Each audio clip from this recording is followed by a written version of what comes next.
Hello everyone, अस्सलाम वालेकुम। कीअं आहियो तव्हां सभु?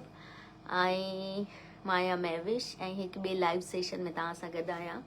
थोरी देरि पहिरियों मूं पोस्ट कई हुई पंहिंजे फेसबुक पेज ते अबाउट टर्की ब्रिसलरी स्कॉलरशिप, जेका टर्की जी गवर्नमेंट जी स्कॉलरशिप आहे। ऐं उन पोस्ट खां पोइ मूं वटि काफ़ी क्वेरीज़ आयूं, काफ़ी मैसेजिस आया रिगार्डिंग ब्रिसलरी स्कॉलरशिप, त इहा स्कॉलरशिप कीअं अवेल कजे, इन में कीअं अप्लाई कजे, and how can you get this scholarship. So I thought to do a small session about this scholarship, an introductory session which can help you to apply for Turkey Burslari Scholarship 2023. Shehbaz Jiskani, I am good. How are you? So this session is all about the Turkey Burslari Scholarship. As soon as I get more viewers, we can talk about it. So right now मुंहिंजे साम्हूं मां Turkey बुर्सलरी scholarship जी details ही open करे वेठी आहियां, and I am also part of scholarship programme in Istanbul Turkey, but my scholarship program is not Burslari scholarship, it's another fully funded scholarship. So today we will talk about Turkey Burslari scholarship in short. So as soon as I get more viewers, we will start talking about it.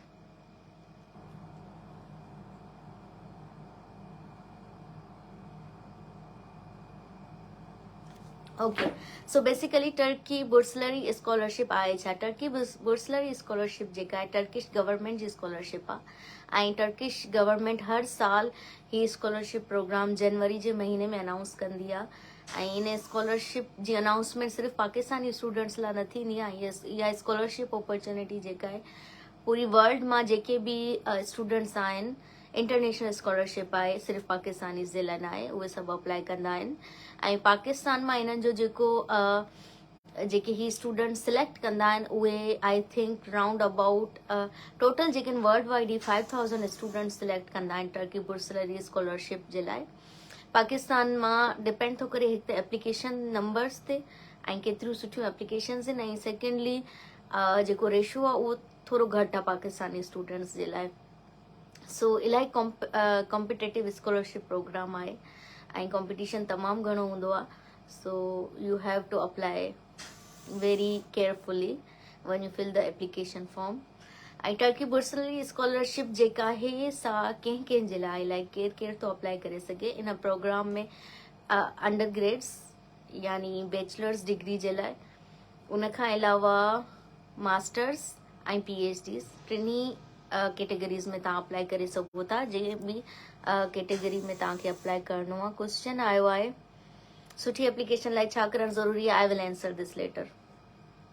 ऐं उन खां अलावा Turkey बुर्सलरी scholarship में तव्हांखे research scholarships बि मिलंदियूं। For suppose तव्हां masters कयो पिया, you are already registered in any university of Pakistan, but तव्हांखे पंहिंजी मास्टर्स जी रिसर्च सां एक्सचेंज खपे, लाइक 1 सेमेस्टर या 2 सेमेस्टर्स जो एक्सचेंज खपे, उन लाइ तव्हांखे टर्की अचणु चाहियो था त उहा बि कैटेगरी अवेलेबल आहे टर्की बुर्सलरी स्कॉलरशिप में। ऐं उन खां अलावा अगरि तव्हां PhD जे लाइ ऑलरेडी रजिस्टर्ड आहियो पाकिस्तान जी कंहिं बि यूनिवर्सिटी में, त पोइ बि तव्हां एक्सचेंज प्रोग्राम ते अची सघो था बुर्सलरी स्कॉलरशिप जे थ्रू। पर अगरि तव्हांखे फुल प्रोग्राम खपे बैचलर्स लाइ, मास्टर्स लाइ या PhD लाइ, त फुल प्रोग्राम जी बि एप्लीकेशन ओपन आहे, त उहा तव्हां फिल करे सघो था। बैचलर्स डिग्री 4 इयर्स जी आहे बुर्सलरी जे through, same like Pakistan. Masters 3 years ऐं PhD 4 इयर्स। ऐं इहा सालनि जी जेतिरी बि तव्हांजी एजुकेशन हूंदी उहा फुली फंडिड हूंदी, फ्री ऑफ कॉस्ट हूंदी, ऐं तव्हांखे मंथली हिकिड़ो अमाउंट मिलंदो स्टिपेंड टर्किश गवर्नमेंट जी तरफ़ां।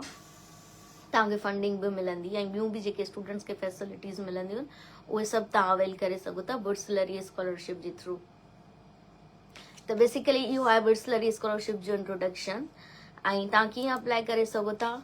Just U have to go online, like Google ते तव्हां वञो ऐं टर्की बुर्सलरी स्कॉलरशिप ओपन कयो, ऐं उते जेका हिननि जी ऑफिशियल वेबसाइट आहे उहा आहे turkeyburslary.gov.tr, टर्किश गवर्नमेंट जी ही वेबसाइट आहे।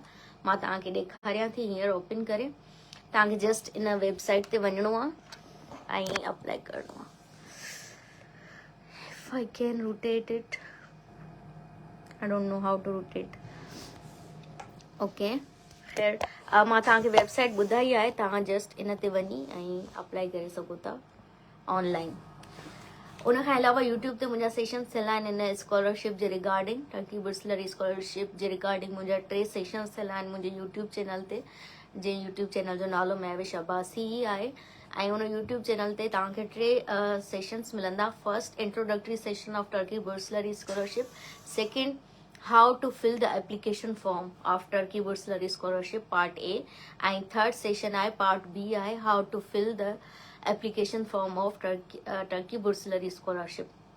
उनमें डिटेल में मां इहो सभु ॿुधायो आहे त तव्हां कीअं scholarship application form online fill करे सघो था, and not only how can you fill but how can you make it more successful. त तव्हां अगरि उहो सेशन ॾिसंदा त तव्हांखे इलाही इंफॉर्मेशन मिलंदी। फर्दर मोर मां हिन लाइव सेशन जे दौरान बि तव्हांखे गाइड कयां थी त how you can fill the Turkish bursary application form and how can you make your application more successful। So अच्छा, डेडलाइन टर्की बुर्सलरी स्कॉलरशिप जी जेका डेडलाइन आहे उहा 20th ऑफ फेब्रुवरी आहे। त तव्हांखे 20th ऑफ फेब्रुवरी खां पहिरियां जेका आहे पंहिंजी एप्लीकेशन ऑनलाइन सबमिट कराइणी आहे।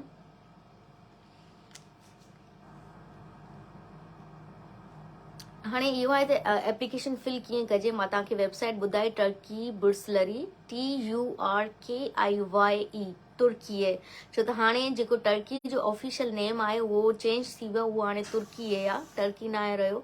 सो तुर्की बुर्सलरी लिखणो आहे तव्हांखे गूगल ते, तुर्की bursary.gov.tr। उन ते तव्हां वेंदो, तव्हां ऑनलाइन एप्लीकेशन फॉर्म फिल कंदो, उनमें तव्हांजी जेका बि करेक्ट डेटा आहे तव्हां उहा फिल कयो। एप्लीकेशन फॉर्म में सभ खां इम्पोर्टेंट पॉइंट्स छा आहिनि ऐं कहिड़ा आहिनि? एप्लीकेशन फॉर्म में सभ खां इम्पोर्टेंट पॉइंट्स आहिनि तव्हांजी GPA। तव्हांजी GPA इलाही इम्पोर्टेंस रखे थी, तव्हांजी परसेंटेज इलाही इम्पोर्टेंस रखे थी, तव्हांजी मार्क्स परसेंटेज।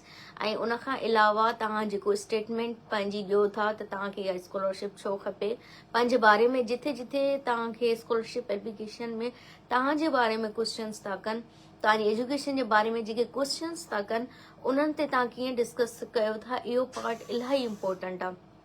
उहो तव्हांखे इलाही बहितर ॿुधाइणो आहे, जेको तव्हांजी पर्सनैलिटी खे ॿुधाए त तव्हां हिकिड़े इंटरनेशनल कंट्री में या उन्हनि जी गवर्नमेंट जी स्कॉलरशिप अवेल कयो था त तव्हां केतिरा डिज़र्विंग आहियो, as a person, as a human तव्हां केतिरा डिज़र्विंग आहियो, सोसाइटी जे लाइ तव्हां केतिरो करणु चाहियो था, साइंस लाइ, रिसर्च लाइ तव्हां केतिरो करणु चाहियो था, या एज़ अ पर्सन तव्हां में कहिड़ियूं क्वालिटीज़ आहिनि, या तव्हांजी एजुकेशन में तव्हांजूं कहिड़ियूं अचीवमेंट्स रहियूं आहिनि, उनखे अलावा तव्हांजूं को करिकुलर एक्टिविटीज़ छा रहियूं आहिनि, तव्हांजूं एक्स्ट्रा एक्टिविटीज़ जे करे सोसाइटी खे छा फ़ाइदो पियो, या तव्हांजी हेल्थ खे, मतिलबु इन तरीक़े सां तव्हांखे एज़ एन एक्टिव पर्सन पाण खे शो करिणो आहे। तव्हांखे इहो शो करिणो आहे त तव्हां सोसाइटी में कंट्रीब्यूट कयो पिया, पार्टिसिपेट कयो पिया।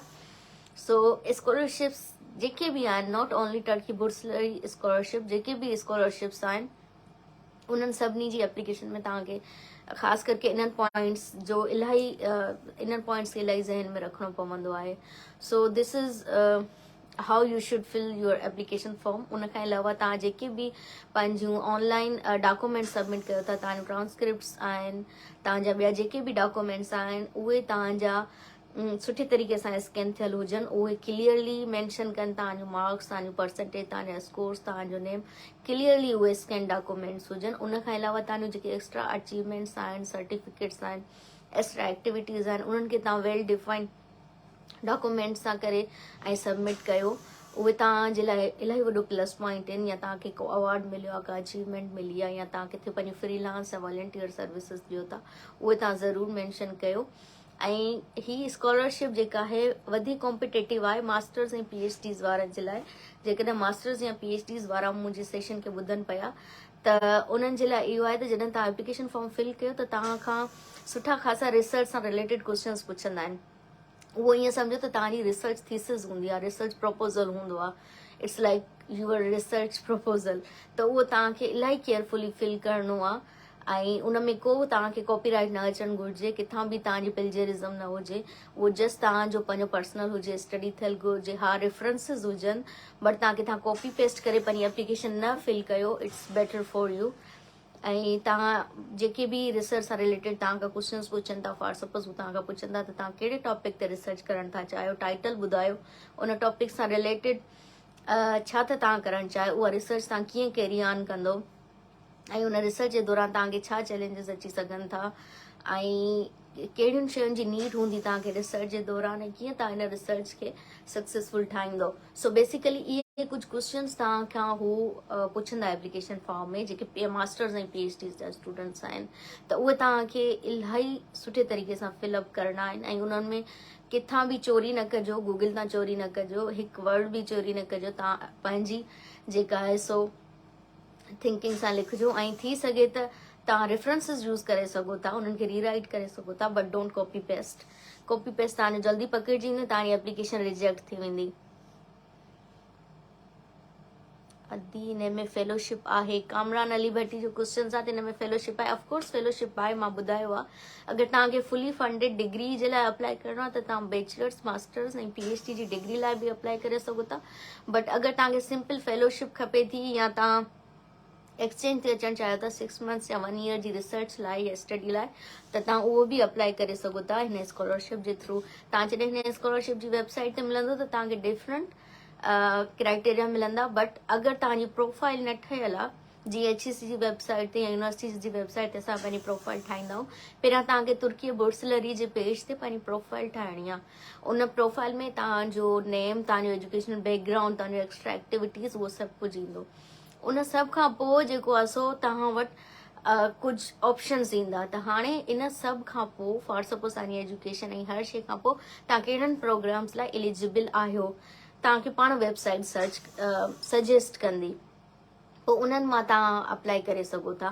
तव्हां पंहिंजी चॉइस सां अप्लाई नथा करे सघो until or unless you fill the profile. तव्हां पंहिंजी प्रोफाइल फिल कंदो त उन खां पोइ तव्हांखे वेबसाइट पाण ई सजेस्ट कंदी त तव्हां कहिड़नि प्रोग्राम्स लाइ एलिजिबल आहियो, त उन में तव्हां पोइ प्रोग्राम सिलेक्ट करे ऐं just go on and fill the application form. ऐं एप्लीकेशन फॉर्म फिल करण में रश ना आहे करणो, तकड़ ना आहे करणी, बिकॉज 20 फेब्रुवरी में इलाही टाइम पियो आहे। तव्हां 15 फेब्रुवरी ताईं करे छॾियो, त उनखे आहिस्ता आहिस्ता ड्राफ्ट कंदा रहो, सम्झंदा रहो, रीराइट कंदा रहो पंहिंजी एप्लीकेशन खे, ऐं उन खां पोइ तव्हां सबमिट कयो। ऐं कंहिं एक्सपर्ट खां सजेशन वठो, गाइड वठो, त तव्हां जेके उन्हनि क्वेश्चन्स पुछिया आहिनि उनखे तव्हां सही एलोबरेट कयो आहे या आंसर कयो आहे या न। मोस्टली माण्हुनि जी GPA इलाही सुठी हूंदी आहे, मार्क्स इलाही सुठियूं हूंदियूं आहिनि, बट पोइ बि एप्लीकेशन रिजेक्ट थी वेंदी आहे। उन जा रीज़न्स इहे ई हूंदा आहिनि त तव्हांजी जेका एप्लीकेशन हूंदी आहे उन जा जेके क्वेश्चन्स हूंदा आहिनि उहे तव्हां या त किथां कॉपी कया हूंदा आहिनि, या त तव्हां सही पर्टिकुलर आंसर, तव्हां क्वेश्चन सम्झो न हूंदो आहे ऐं तव्हां ग़लति आंसर कयो हूंदो आहे, त या त तव्हांजी इंग्लिश करेक्ट हूंदी आहे। इंग्लिश वोकेबलरी तव्हांखे हाई फाई यूज़ न आहे करणी, सिंपल इंग्लिश तव्हां यूज़ कयो, but correct English, simple and correct English तव्हां यूज़ कयो। त इहे कुझु टिप्स एंड ट्रिक्स आहिनि, इन्हनि खे तव्हां ज़रूरु फॉलो कयो ऐं पंहिंजी एप्लीकेशन फॉर्म खे इलाही सुठो ठाहियो। त जीअं मां त चाहियां थी वधि खां वधि ऐं मोस्ट सभ खां वधीक असांजा सिंध जा स्टूडेंट सिलेक्ट थियनि अहिड़ियुनि स्कॉलरशिप्स लाइ, ऐं हिते अचनि, फॉरेन में पंहिंजी एजुकेशन हासिलु कनि। तव्हां पाण ॾिसो पाकिस्तान जा हालात डे बाय डे केॾा टफ पिया थियनि, ऐं Turkey is a beautiful country, Istanbul is lovely city. त तव्हां ज़रूरु हिते अचो, पंहिंजी एजुकेशन कंटिन्यू कयो, पंहिंजो फ्यूचर ठाहियो, हिकिड़ी सक्सेसफुल लाइफ गुज़ारियो, ऐं थोरो ॿाहिरि निकिरो। अगरि तव्हां नथा अप्लाई करे सघो, तव्हां अॼु एलिजिबल न आहियो, त थी थो सघे तव्हांजे सर्किल में तव्हां जूं सिस्टर्स, तव्हां जूं कज़न्स, तव्हांजा भाइर केर बि एलिजिबल हूंदो। सो प्लीज़ उन्हनि खे गाइड कयो, उन्हनि जी रहनुमाई कयो, उन्हनि खे असिस्ट कयो त उहे अहिड़ियुनि स्कॉलरशिप्स में अप्लाई कनि। ख़ासि करके न्याणियुनि खे, छोकिरियुनि खे तव्हां इनकरेज कयो त उहे अप्लाई कनि, अॻिते निकिरनि, पंहिंजी लाइफ, पंहिंजो फ्यूचर, पंहिंजो करियर ठाहिनि, ऐं उन्हनि खे तव्हां फ्रीडम ऑफ एजुकेशन ॾियो। It's just my humble request. So Burslari scholarship basically इहा ई आहे, तव्हां अप्लाई कयो ऐं प्लीज़ कंहिं एजेंट जे हथ में न अचिजो ऐं कंहिंजे थ्रू अप्लाई कराइण जी या कंहिंखे पैसा ॾियण जी ज़रूरत न आहे, तव्हां पाण करे सघो था। ऐं it's free of cost, online application is free of cost. तव्हां ऑनलाइन एप्लीकेशन फिल कयो, तव्हांखे सुठो एक्सपीरियंस थींदो एप्लीकेशन जो।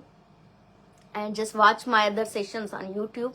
अगरि तव्हांखे डिटेल्ड में हेल्प खपे त just watch my other sessions on YouTube regarding Turkey Burslari, ऐं उन्हनि जे थ्रू तव्हां अप्लाई कयो। वधीक मां ॾिसां कंहिंजा अगरि क्वेश्चन्स आहिनि त मां उहे आंसर करणु चाहींदसि। इंडोनेशिया में भी स्कॉलरशिप, गवर्नमेंट स्कॉलरशिप, अच्छा के सुहेल लगारी सजेस्ट करे पे तो इंडोनेशिया में भी government scholarship silence good well and good. अगर जिथे भी scholarship silence U must apply. तव्हांखे तालीम हासिल करण जो शौक़ु आहे ॿाहिरि वञण जो त तव्हां किथे भी अप्लाई करे सघो था, निकिरी सघो था। यूएस जी स्कॉलरशिप आयल आहे फुल ब्राइट, तव्हां फुल ब्राइट में अप्लाई करे सघो था। फुल ब्राइट ते बि मुंहिंजा काफ़ी सेशंस थियल आहिनि।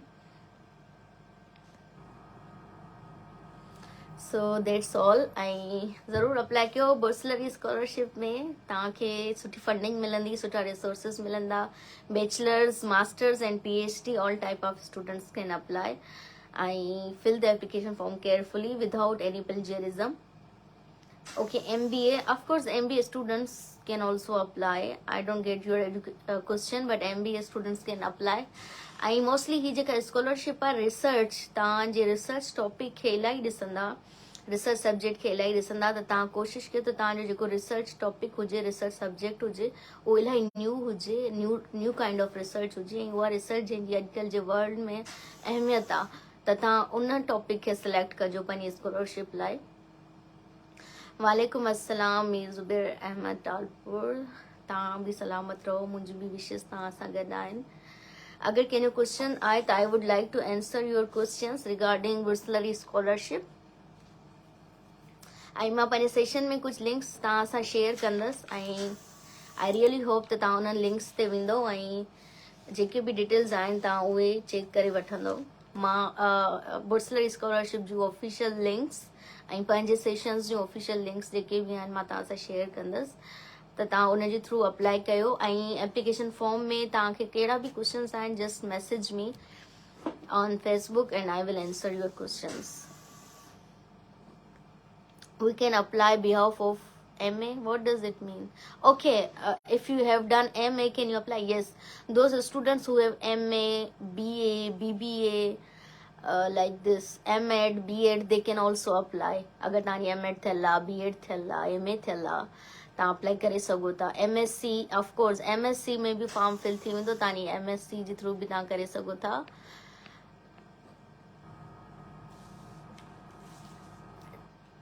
मां तव्हांखे इहो ई गाइड कयो त तव्हां जॾहिं तुर्की बुर्सलरी स्कॉलरशिप जे ऑफिशियल पेज ते वेंदो, फेसबुक ते, सॉरी नॉट फेसबुक, गूगल ते तव्हां हुनजी ऑफिशियल वेबसाइट ते वेंदो, तव्हां पंहिंजी ऑनलाइन प्रोफाइल सेट कंदो। ऑनलाइन प्रोफाइल सेट करण खां पोइ तव्हां पंहिंजी हुन में एजुकेशन बि एड कंदो, त तव्हांखे स्कॉलरशिप एडमिन तव्हांखे पाण ई सजेस्ट कंदी वेबसाइट, त तव्हां जे लाइ कहिड़ो आहे, तव्हां कहिड़े प्रोग्राम लाइ एलिजिबल आहियो, त उहो पाण ई तव्हांखे एलिजिबिलिटी अची वेंदी, पोइ तव्हां डायरेक्ट हुन प्रोग्राम में अप्लाई कंदो। So that's all. That was a very short session to all of you, with all of you, and thank you for watching and thank you for joining me. It was just a short brief session. अन्य questions अचन पिया, BS computer में होगा, computer science इलाही programmes आहिनि, तव्हां computer science जे programmes में बि apply करे सघो था बुर्सलरी स्कॉलरशिप जे थ्रू। इलेक्ट्रॉनिक, यस इलेक्ट्रॉनिक भी आहे, इलेक्ट्रिकल भी आहे, इंजीनियरिंग भी आहिनि, साइंस जा भी सब डिपार्टमेंट्स आहिनि, हर डिपार्टमेंट आहे, तव्हां अप्लाई करे सघो था। इंटरव्यू सेशन जे लाइ first apply for the scholarship, ऐं जेकॾहिं तव्हांखे इंटरव्यू कॉल अचे थी त इंटरव्यू ते बि मुंहिंजा सेशन्स हलनि, but I will keep doing sessions. मां वरी इंटरव्यू ते बि सेशन करे वठंदसि। नॉट ओनली बुर्सलरी स्कॉलरशिप लाइ तव्हां कीअं इंटरव्यू ॾियो, बट अदर स्कॉलरशिप्स बि आहिनि, अदर चैलेंजिस बि आहिनि, जॉब इंटरव्यूज़ बि आहिनि, त असां इंटरव्यूज़ ते ज़रूरु हिकिड़ो सेशन कंदासीं।